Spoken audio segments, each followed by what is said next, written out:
As-tu déjà rencontré ce genre de personnes qui paraissent vides de l'intérieur? Ce genre de personnes qui, on les voit, hein, elles marchent, elles vont au travail, elles mangent, elles parlent, mais au fond d'elles, c'est vide, il n'y a rien. Ou peut-être es-tu ce genre de personne? J'en rencontre chaque jour dans mon cabinet de réflexion, justement, ces femmes-là qui sont vidées pour X ou Y raison. Elles manquent en fait tout simplement d'aura. Leur aura a été volée, leur aura a été peut-être éteinte, volontairement ou involontairement, consciemment ou inconsciemment. Dans cette vidéo, je vais justement te donner 7 erreurs qui éteignent ton aura sans que tu ne t'en rendes compte. Bonjour et bienvenue sur la chaîne Confiance Illimitée. Je suis l'architecte. J'aide les femmes qui doutent, ces femmes-là qui se sentent bloquées ou découragées à retrouver confiance en elles, mais aussi à transformer leur manque de confiance en une discipline inébranlable. Si ce n'est pas déjà fait, abonne-toi à la chaîne pour avoir tous les jours ton boost quotidien de confiance en toi, de motivation, mais aussi pour te permettre, au travers des multiples vidéos sur la chaîne, d'atteindre tous tes objectifs. C'est donc quoi l'aura? Tu sais ce que c'est que l'aura? Vous savez, il y a de ces personnes-là que lorsqu'elles rentrent dans une pièce, elles en jettent. Lorsque vous voyez ces personnes-là sur les écrans, ou voilà, on ressent quelque chose. Ce sont ce genre de femmes-là qui dégagent quelque chose. Elle a un truc en elle. Elle a ce truc-là qu'on a envie, que tout le monde regarde et aimerait avoir. Elle a ce truc-là qui ne se voit pas. Ça n'a rien à voir avec la beauté, hein. Ça n'a rien à voir avec le fait d'être belle ou autre. Il y a même des femmes qui ne sont pas nécessairement belles, mais qui ont un aura qui est juste magnétique. Elles sont juste lumineuses et magnétiques. Ça n'a rien à voir avec la beauté. Ça n'a rien à voir avec le fait d'être mince ou grosse ou autre. Non, pas du tout.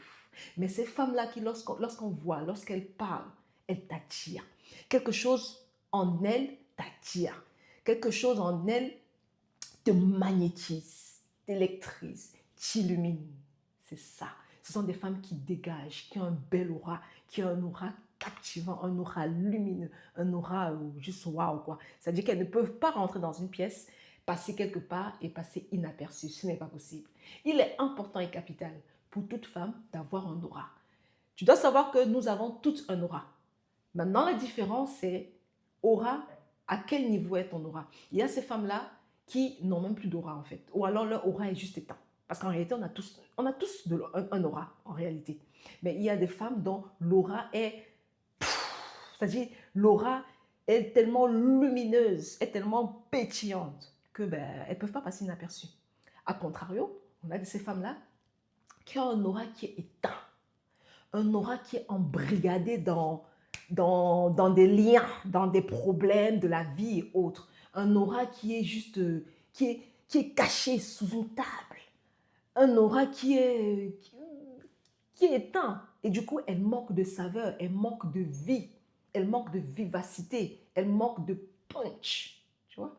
C'est ça. Et c'est important que tu aies de l'aura et que tu travailles ton aura. Chaque femme doit travailler son aura. On parle de confiance en soi, mais la confiance en soi, il faut aussi avoir un aura. Un aura qui est impactant, un aura lumineux, un aura qui éclaire. Tu rentres quelque part et c'est éclairé. Là où il y avait l'obscurité, la lumière arrive, quoi. Là où il y avait la tristesse, la joie arrive. Tu dois avoir un aura, tu dois travailler cette aura. C'est important et c'est capital. Quelles sont donc ces 7 erreurs que tu fais sans t'en rendre compte et qui éteignent chaque jour, petit à petit, ton aura? La première chose, c'est que tu vis dans ta tête. J'appelle quoi vivre dans sa tête? Ce sont ces femmes-là qui... tout est dans leur tête. J'ai accompagné une dame il y a quelques semaines, justement. Tout est dans sa tête. Tous les projets, c'est dans sa tête. Oui, j'aimerais ouvrir un orphelinat. Oui, j'aimerais me lancer sur Instagram. Oui, j'aimerais changer de boulot. Oui, j'aimerais... En fait, tout est dans sa tête. Elle vit dans sa tête. Vivre dans sa tête, ça veut dire que tu as des projets, mais jamais tu ne passes à l'action. Vivre dans sa tête, c'est-à-dire que tu réfléchis trop. Ouais, ce genre de personnes-là, vous devez en connaître. Même moi, dans mon entourage, j'en ai. Ça dit, ils réfléchissent trop. Leur cerveau est toujours en train de réfléchir. Leur cerveau est toujours en ébullition. Ils réfléchissent, ils réfléchissent, ils réfléchissent. Mais jamais ils ne passent à l'action. C'est ces personnes-là qui ont toujours 1001 projets. Des milliers de projets. mais jamais il ne passe à l'action. C'est ça que j'appelle vivre dans sa tête. C'est-à-dire, au lieu de vivre dans la réalité, là, sur cette terre-là, avec nous tous, non, elles vivent dans leur tête. Elles vivent seulement avec des projets. Leurs projets sont toujours des projets. C'est toujours dans la tête. Leurs objectifs, c'est toujours dans la tête. Mais c'est jamais concret et il n'y a jamais de passage à l'action. Tout est dans la tête. J'aimerais avoir confiance en moi, mais c'est dans sa tête. Il ne passe pas à l'action. Donc c'est ça que j'appelle vivre dans sa tête. Le fait que tu vives dans ta tête et que jamais tu ne passes à l'action, que tu es tout le temps en train de réfléchir, ton cerveau est toujours en ébullition, ton cerveau n'a même pas le temps de se reposer, parce que tu réfléchis, et tu réfléchis même pour ne même pas passer à l'action, ça ne sert à rien, bah, ça éteint ton aura. Ça te prend quelque chose en fait, parce que ça te prend une sorte d'énergie en fait, mais tu ne t'en rends pas compte.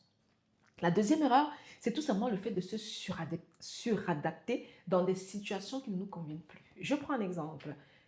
Toujours une dame que j'ai accompagnée il y a quelques années. Elle était dans un travail. Ce travail-là, ils ont déménagé les locaux. Voilà. Donc, avant, elle était à 30 minutes de chez elle. Sauf que l'entreprise a dû déménager pour aller dans une autre ville. Et en allant dans une autre ville, pour cette femme-là, cette dame-là, ça lui faisait 2 heures de trajet. 2 heures aller, 2 heures retour, donc 4 heures dans la journée. Sachant qu'elle avait un mari, des enfants, bref, voilà. Elle a une vie familiale. Mais elle continuait à rester dans ça. 1 an, 2 ans, 3 ans, 4 ans, ça faisait 7 ans qu'elle était, elle est venue en coaching avec moi, ça faisait cette année qu'elle vivait comme ça.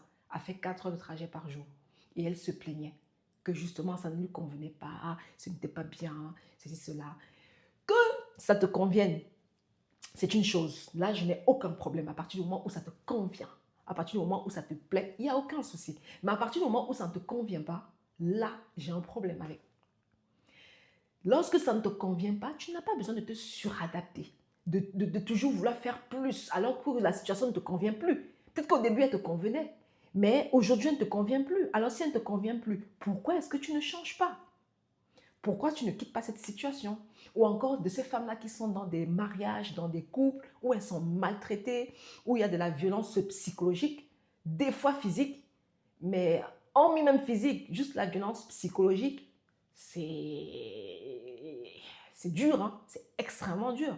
Mais vous le voyez, dans ces relations-là, pendant des années, elles ne parlent jamais. Mais au fond d'elles, elles sont en train de mourir. J'en ai dans mon cabinet de réflexion. Elles sont en train de mourir chaque jour à petit feu. Et quand elles arrivent dans mon cabinet de réflexion, en fait, elles sont déjà mortes. Leur aura est complètement éteinte et elles sont complètement mortes de l'intérieur. Pourquoi? Parce qu'elles ont voulu se suradapter à une situation qui ne leur convient plus, un mariage, une relation qui ne leur convient plus. Alors elles restent quand même, elles essaient de suradapter, elles essaient de faire un peu plus, en pensant que peut-être en faisant un peu plus, en se suradaptant, peut-être que ça va changer les choses, peut-être que la personne va changer, peut-être qu'elle va devenir meilleure, peut-être que les choses vont s'améliorer. Seulement ce qui se passe, c'est qu'il n'en est jamais ainsi. La personne ne s'améliore jamais, la situation ne s'améliore jamais, mais pendant ce temps, elle meurt à petit feu. Elle s'éteint. Et ce sont ces femmes qui, des fois, lorsqu'on voit, elles font plus que leur âge. Elles font vieilles alors que des fois, elles sont jeunes, en fait. Vous voyez une femme de 30 ans, elle ressemble à une femme de 45 ans. Ah oui, oui, je vous le dis. J'en vois de toutes les couleurs dans mon cabinet de réflexion. Donc, il va falloir arrêter de se suradapter dans les situations qui ne nous conviennent plus. Une situation ne te convient plus, tu la quittes. Si elle te convient, aucun souci, tu restes. Mais si la situation ne te convient plus, si une personne ne te convient plus, tu quittes la situation, tu quittes la personne. Sans quoi, ton aura va être éteinte et tu vas te vider chaque jour sans t'en rendre compte. Et puis tu vas être une loque vivante. Parce que c'est ce qui se passe, vous finissez par devenir des loques vivantes. Vous marchez là, vous mangez, vous faites des choses, mais en réalité, il n'y a plus rien. Votre âme, des fois, est même déjà partie. La troisième erreur que tu fais, et qui éteint ton aura, c'est tout simplement d'être toujours disponible, d'être trop disponible. Voilà. Ces femmes-là qui sont trop disponibles, c'est toujours trop et toujours, trop et toujours, trop et toujours. C'est-à-dire qu'il n'y a pas de juste équilibre. La vie est une question d'équilibre. Vous devez apprendre à équilibrer les choses. Lorsque vous faites quelque chose trop, ce n'est plus bon. Lorsque vous faites les choses toujours, ce n'est plus bon. Sauf, voilà, vous voyez ce que je veux dire. Même un sportif, moi par exemple, je vous dis, je fais de la musculation. Je ne vais pas à la salle de musculation tous les jours. Ça n'a aucun sens.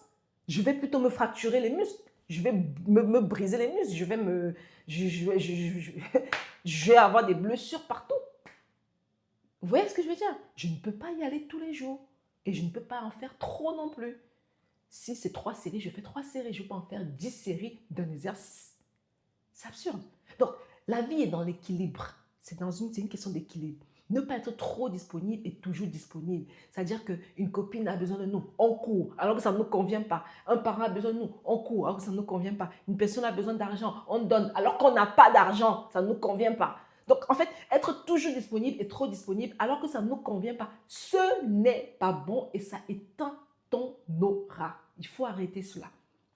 Parce que plus tu es disponible, plus tu es toujours disponible au détriment de toi, au détriment de ton bien-être, et plus ça te tue. Il faut apprendre à un moment donné à être égoïste.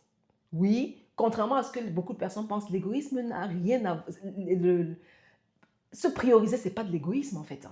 Non, l'égoïsme, c'est tout simplement faire quelque chose au détriment des autres. Ça veut dire quoi? Je prends un exemple. Tu prêtes de l'argent à une copine et tu ne lui rembourses pas cet argent. Ça, c'est de l'égoïsme. Parce que tu fais quelque chose au détriment de la personne. Tu ne lui fais pas du bien, tu lui fais du mal. Mais avoir confiance en soi, tu ne fais de mal à personne. Tu te fais du bien à toi sans faire du mal à personne.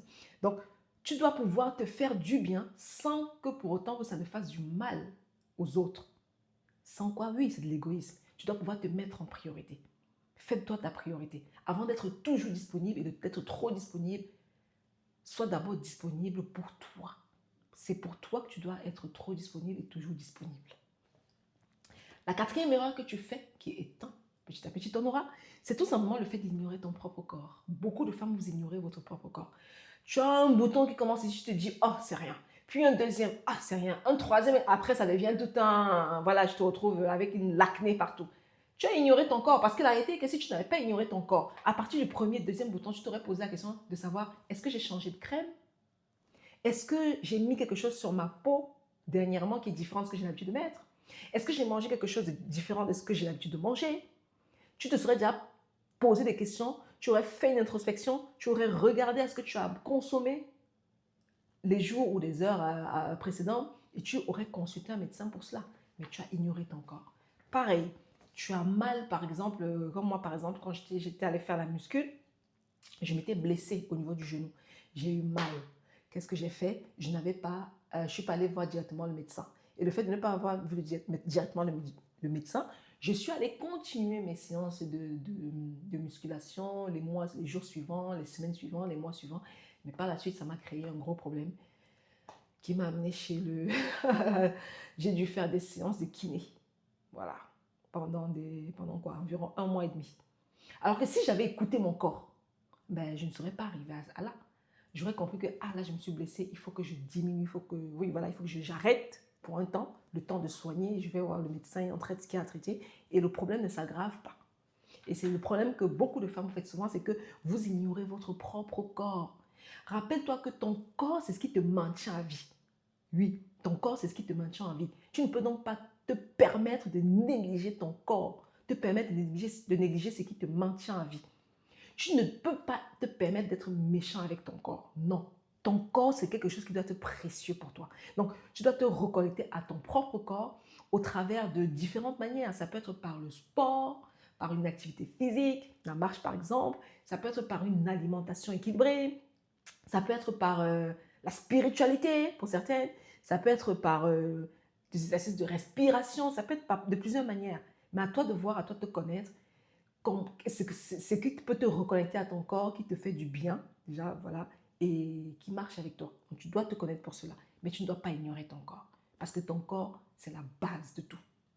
Sans ton corps, tu ne peux rien faire. 5e erreur que tu fais, qui est tant ton aura, c'est de vouloir plaire à tout le monde. Ça, c'est pas possible. 2025, là, on ne peut plus plaire à tout le monde. Ce n'est plus possible, là. Tu ne peux plus te permettre de plaire à tout le monde. Dans tous les cas, ce n'est pas possible de plaire à tout le monde. Il y aura toujours une personne à qui tu vas déplaire. Il y aura toujours une personne qui va trouver à redire sur ce que tu dis ou sur ce que tu fais. Alors, qu'est-ce qu'on fait? On s'en fout. on ferme les oreilles, on ferme les yeux sur tout ce qu'il y a, sur tous les stimuli autour, là, sur tous les bruits autour, sur tous les jacassements qui y a autour. On ferme les oreilles à tout cela, on ferme les yeux à tout cela et on fait seulement ce qu'on a à faire. Fais ce que tu as à faire. Fais ce qui est au plus profond de ton cœur. Fais ce que tu sens que tu dois faire. Cette chose-là que tu reportes depuis des semaines, depuis des mois, depuis des années. Cette chose-là que tu sens que tu dois le faire. Fais-le, passe à l'action. Fais ce qui te plaît, sans que ça ne fasse du mal à qui que ce soit, mais fais ce qui te plaît. Et arrête de chercher à plaire à tout le monde, parce que tu ne peux plaire à personne. De toutes les manières, à vouloir plaire à tout le monde, au final, on ne plaît à personne. La 6e erreur que tu fais qui éteint ton aura, c'est de te rallier à la majorité pour plaire. Je prends un exemple, tu es avec des copines, vous discutez, il y a un débat. Tout le monde est d'accord sur un point. Et puis on te demande à toi, qu'en penses-tu? Et toi, parce que tu as envie de plaire à la majorité, parce que tu ne veux pas déplaire à la majorité, tu n'es pas d'accord avec ce point de vue-là, avec leur point de vue, tu n'es pas du tout d'accord. Au lieu de dire non, je ne suis pas d'accord et d'exposer ton point de vue, de t'affirmer, tu préfères dire oui, je suis d'accord avec vous. Tout simplement pourquoi? Parce que tu veux te rallier aux autres pour plaire. Encore ce mot plaire. Non, ne cherche pas à plaire. Ne cherche plus à plaire. Qu'importe que tu sois, vous soyez dans une pièce à 1000 et que les 99, pardon, les 1000, voilà, que les 6 à 1000, que la majorité ait un point de vue A. Tu n'es pas obligé d'avoir ce point de vue A, même si tu es la seule à avoir le point de vue différent. Ne te rallie pas à la majorité pour plaire. Non, affirme-toi. Apprends à être toi. Parce que toi, tu n'es pas les autres. Tu n'es pas ta voisine, tu n'es pas ta soeur. Sois toi et affirme-toi réellement qui tu es parce que tu es unique. Enfin, la dernière erreur que tu fais qui éteint ton aura, c'est tout simplement le fait de se comparer. Tu te compares à ta soeur, tu te compares à ta voisine, tu te compares aux influenceuses des réseaux sociaux, tu te compares à ci, tu te compares à ça. C'est contre-productif. Plus tu te compareras et moins tu évolueras. Plus tu te compareras et moins tu seras heureuse. Plus tu vas te comparer aux autres et moins tu auras confiance en toi. Plus tu te compares aux autres, moins tu auras de l'estime pour toi. Plus tu te compares aux autres, moins tu seras réellement toi. Tu vois? Plus tu te compares aux autres, plus ton aura s'éteint. Plus ton toi disparaît. Le but n'est pas que tu disparaisses. Le but est que tu prennes ta place sur cette terre, que tu prennes ta place dans la vie. Prends ta place, sans aucune gêne, sans aucune honte. Prends ta place. Ne te compare à personne. Sois juste toi. Sois juste toi et arrête de te comparer aux autres parce que ça va faire baisser ton estime de toi. Je te remercie de m'avoir suivi jusqu'ici. Si la vidéo t'a plu, s'il te plaît, n'hésite pas à mettre un pouce bleu. Je t'invite à t'abonner si ce n'est pas encore fait. Mets en commentaire quelles sont ces erreurs-là parmi lesquelles j'ai cité qui, par exemple, toi, à ton avis, éteint ton aura. S'il y en a que je n'ai pas cité, mets-le en commentaire, je me ferai un plaisir de te lire et de te répondre. Avant de partir, regarde ceci. Chaque jour qui passe est une occasion, une possibilité, une chance de te rapprocher de tes objectifs.